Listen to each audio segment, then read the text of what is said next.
ಶಾಂತ star ಚಾನಲ್ಗೆ ಸ್ವಾಗತ.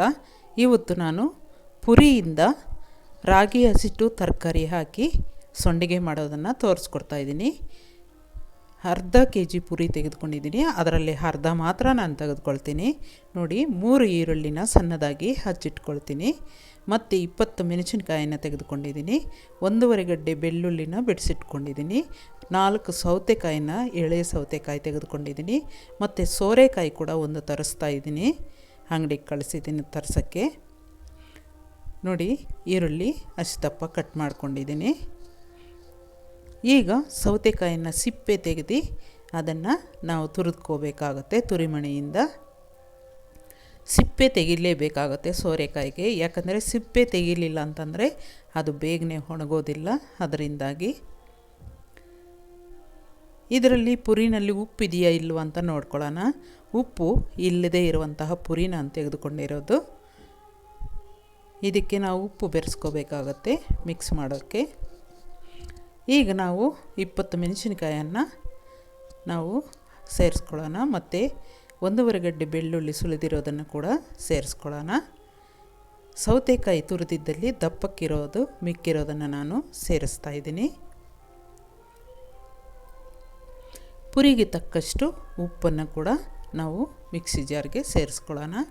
ಈಗ ಈ ಇಂಗ್ರೀಡಿಯೆಂಟ್ಸ್ ಎಲ್ಲ ತರಿಯಾಗಿ ಮಿಕ್ಸ್ ಮಾಡ್ಕೊಳ್ಳೋಣ. ಮಿಕ್ಸ್ ಮಾಡ್ಕೊಂಡಂಥ ಇಂಗ್ರೀಡಿಯೆಂಟ್ಸನ್ನು ಸೌತೆಕಾಯಿ ತುರಿದಿರೋದಕ್ಕೆ ಹಾಕ್ಕೊಳ್ಳೋಣ.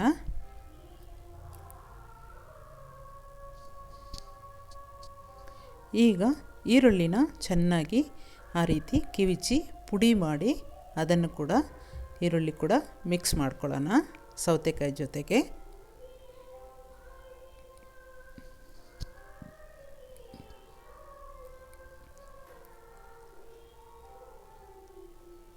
ಸೋರೆಕಾಯಿ ತಂದು ಕೊಟ್ಟಿದ್ದಾರೆ ನೋಡಿ, ಅದನ್ನು ಕ್ಲೀನಾಗಿ ತೊಳೆದಿಟ್ಟಿದ್ದೀನಿ. ಇದನ್ನು ಕೂಡ ಪೂರ್ತಿ ನಾನು ತುರಿದುಬಿಟ್ಟು ಅದನ್ನು ಕೂಡ ಮಿಕ್ಸ್ ಮಾಡ್ತೀನಿ. ಸಿಪ್ಪೆ ತೆಗೆದಿರ ನಾವು ಸೋರೆಕಾಯಿನ ತುರ್ಕೋಬೇಕಾಗತ್ತೆ, ಸಿಪ್ಪೆ ಏನು ತೆಗಿಯೋಂಗಿಲ್ಲ. ನೋಡಿ, ಸಿಪ್ಪೆ ಸಮೇತ ತುರಿದಿಟ್ಟಿದ್ದೀನಿ. ಅದನ್ನು ಕೂಡ ನಾನು ಇಂಗ್ರೀಡಿಯೆಂಟ್ಸ್ ಜೊತೆಗೆ ಮಿಕ್ಸ್ ಮಾಡ್ತಾಯಿದ್ದೀನಿ.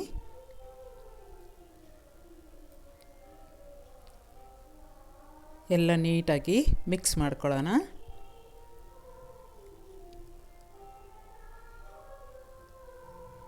ಈಗ ಮಿಕ್ಸ್ ಮಾಡಿರುವಂತಹ ಇಂಗ್ರೀಡಿಯೆಂಟ್ಸ್ ಎಲ್ಲ ಕೂಡ ಪುರಿ ಜೊತೆಗೆ ಮಿಕ್ಸ್ ಮಾಡ್ಕೊಳ್ಳೋಣ.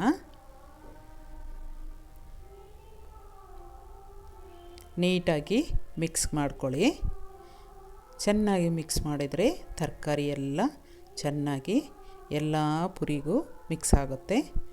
ಈಗ ಅದನ್ನು ನಾವು ಸಂಡಿಗೆ ರೀತಿ ಪ್ಲೇಟುಗಳಲ್ಲಿ ಸ್ವಲ್ಪ ಸ್ವಲ್ಪ ಇಡೋಣ, ಯಾಕಂದರೆ ಬಿಸಿಲಿಗೆ ಬೇಗ ಒಣಗುತ್ತೆ. ಹಾಗೆ ಹಾರಾಕಿದರೆ ಬೇಗ ಒಣಗೋದಿಲ್ಲ. ಅದರಿಂದಾಗಿ ಆ ರೀತಿ ಸಂಡಿಗೆ ಥರ ಹಾಕಿ ಹಾರಾಕಿದರೆ ಬೇಗನೆ ಹಾರುತ್ತೆ ಅಂತ ಆ ರೀತಿ ಮಾಡ್ತಾಯಿದ್ದೀನಿ. ಮತ್ತು ಆ ಪುರಿನ ಎಲ್ಲ ನಾವು ಪುಡಿ ಮಾಡ್ಕೋಬೇಕಾಗತ್ತೆ. ಸಂಡಿಗೆ ಥರ ಹಾಕಿರೋದೆಲ್ಲ ಕೂಡ ಪುಡಿ ಮಾಡಿಕೊಂಡು ಗಂಜಿನ ಮಿಕ್ಸ್ ಮಾಡ್ಕೋಬೇಕಾಗತ್ತೆ ನಾವು. ಮತ್ತು ಬಟ್ಟೆ ಮೇಲೆ ಹಾರಾಕಬಾರ್ದು, ಯಾಕಂದರೆ ಬಟ್ಟೆ ಮೇಲೆ ಹಾರಾಕಿದರೆ ತೇವಾಂಶ ಎಲ್ಲ ಹೀರ್ಕೊಂಬಿಡುತ್ತೆ. ಅದರಿಂದಾಗಿ ನಾವು ಆ ರೀತಿ ಪ್ಲೇಟುಗಳಲ್ಲೇ ಒಣಗಾಕ್ಕೊಂಬಿಡೋಣ. 2-3 ದಿನ ಚೆನ್ನಾಗಿ ಒಣಗಾಕ್ಕೊಳ್ಳೋಣ.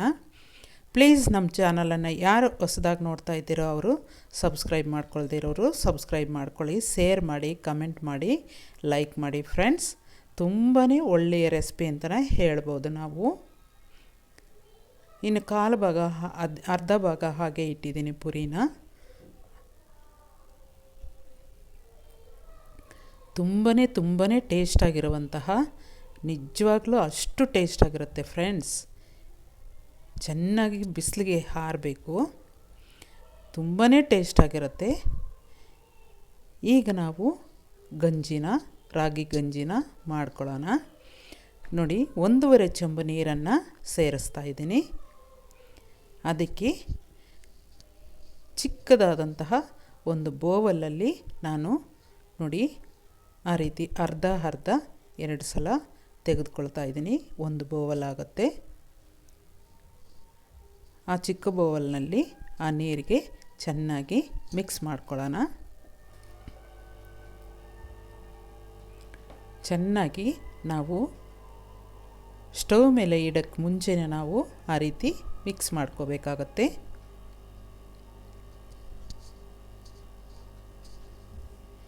ಈಗ ಅದರ ಜೊತೆಗೆ ಸ್ವಲ್ಪ ಉಪ್ಪನ್ನು ಗಂಜಿಗಾಗುವಷ್ಟು ಸೇರಿಸ್ತಾ ಇದ್ದೀನಿ.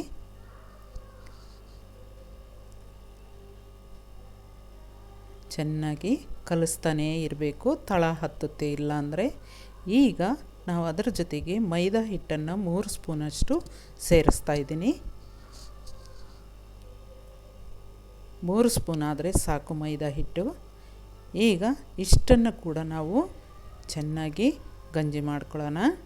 ಕಲಿಸ್ತಾನೇ ಇರಬೇಕು ಫ್ರೆಂಡ್ಸ್, ತಳ ಹತ್ತದಿರ. ನೋಡಿ ಗಂಜಿ ಹದಕ್ಕೆ ಬಂತು. ಈಗ 1 ಸ್ಪೂನಷ್ಟು ಜೀರಿಗೆನ ನಾನು ಮಿಕ್ಸ್ ಮಾಡ್ತಾಯಿದ್ದೀನಿ. ಗಂಜಿ ಆಗೋಷ್ಟರಲ್ಲಿ ನೋಡಿ ಆ ರೀತಿ ಬರುತ್ತೆ, ಅಷ್ಟು ಗಟ್ಟಿ ಬರುತ್ತೆ. ಗಂಜಿ ಆಗೋಷ್ಟರಲ್ಲಿ ಆ ರೀತಿ ಹದಕ್ಕೆ ಬರಬೇಕು. ನೋಡಿ ಬಿಸಿಲಿಗಾಗಿದ್ದಂತಹ ನಾವು ಸೊಂಡಿಗೆ ಎಲ್ಲ ಪುಡಿ ಮಾಡ್ಕೊಂಡಿದ್ದೀನಿ.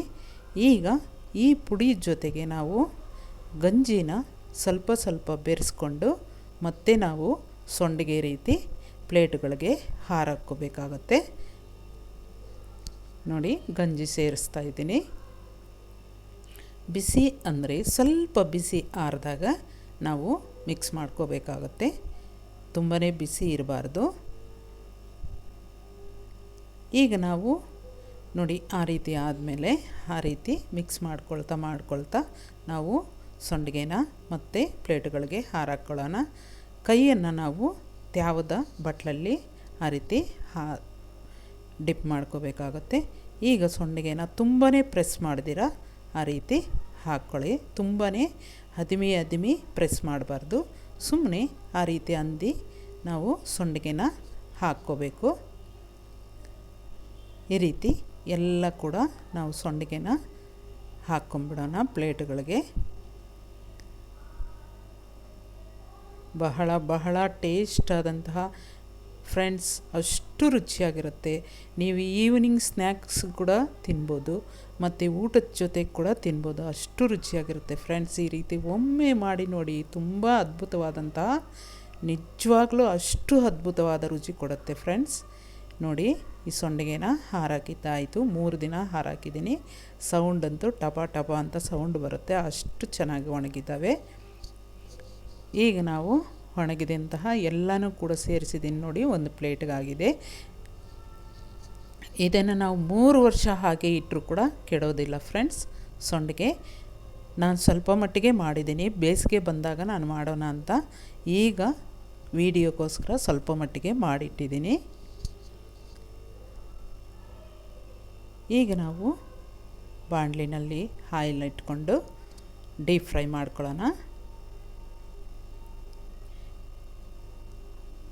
ಒಣಗಿದ ಮೇಲೆ ಸೊಂಡಿಗೆ 3-4 ದಿವಸ, 1 ವಾರನೇ ಬಿಡಿ ಫ್ರೆಂಡ್ಸ್ ಹಾರಲಿಕ್ಕೆ. ಯಾಕಂದರೆ ಬಿಸಿಯಾಗಿ ಒಣಗಿದ ಮೇಲೆ ಹಾರಲಿಕ್ಕೆ ಬಿಟ್ಟರೆ ತೇವಾಂಶ ಎಲ್ಲ ಹೀರ್ಕೊಂಡ್ಬಿಡುತ್ತೆ.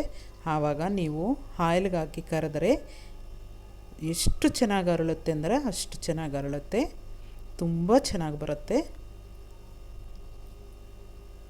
ನೋಡಿ ಡೀಪ್ ಫ್ರೈ ಮಾಡ್ತಾಯಿದ್ದೀವಿ, ಎಷ್ಟು ಚೆನ್ನಾಗಿ ಬರ್ತಾಯಿದೆ ಸೊಂಡಿಗೆ. ಟೇಸ್ಟ್ ಅಂದರೆ ಫ್ರೆಂಡ್ಸ್, ಸೊಂಡಿಗೆಗಳಲ್ಲಿ ಎಲ್ಲ ಸೊಂಡಿಗೆಗಳಿಗಿಂತ ಟೇಸ್ಟ್ ಅದ್ಭುತವಾದಂತಹ ರುಚಿ ಫ್ರೆಂಡ್ಸ್. ನಿಜವಾಗ್ಲೂ ಒಂದೇ ಒಂದು ಸಲ ಟ್ರೈ ಮಾಡಿ, ಇದು ನಿಮಗೆ ಏನು ಅನಿಸುತ್ತೆ ಅಂತ ನೋಡಿ, ಅಷ್ಟು ರುಚಿಯಾಗಿರುತ್ತೆ. ನಾವು ವರ್ಷಕ್ಕೊಂದು ಸಲ ಮಾಡಿ ಇಟ್ಕೊಂಡ್ಬಿಡ್ತೀವಿ ಫ್ರೆಂಡ್ಸ್. ಇದು ಬೇಕಂದಾಗೆಲ್ಲ ನಾವು ಮಾಡ್ತಾಯಿರ್ತೀವಿ. ವರ್ಷಕ್ಕೊಂದು ಸಲ ಜಾಸ್ತಿ ಮಾಡಿ ಇಟ್ಕೊಂಡ್ಬಿಟ್ರೆ 1-2 ವರ್ಷ ಬೇಕಂತಂದ್ರೂ ಕೂಡ ಬರುತ್ತೆ. ನಾನು ಸ್ವಲ್ಪ ಮಟ್ಟಿಗೆ ಮಾತ್ರ ನಾನು ಫ್ರೈ ಮಾಡ್ತಾಯಿದ್ದೀನಿ. ನೋಡಿ ಒಣಗಿರೋದನ್ನು ಡೀಪ್ ಫ್ರೈ ಮಾಡಿದರೆ ಆ ರೀತಿ ಬರುತ್ತೆ. ಎಷ್ಟು ಗರಿಯಾಗಿರುತ್ತಂತಂದರೆ ಪೂರಿ ರಾಗಿ ಹಿಟ್ಟಿನ ತರಕಾರಿನ ಸೊಂಡಿಗೆ ಅಷ್ಟು ಗರಿಯಾಗಿ ಅಷ್ಟು ರುಚಿಯಾಗಿರುತ್ತೆ ಫ್ರೆಂಡ್ಸ್. ತುಂಬಾ ಅದ್ಭುತವಾದ ರುಚಿ. ನಿಜವಾಗ್ಲೂ ಒಂದು ಸಲ ಮಾಡಿ ಟ್ರೈ ಮಾಡಿ.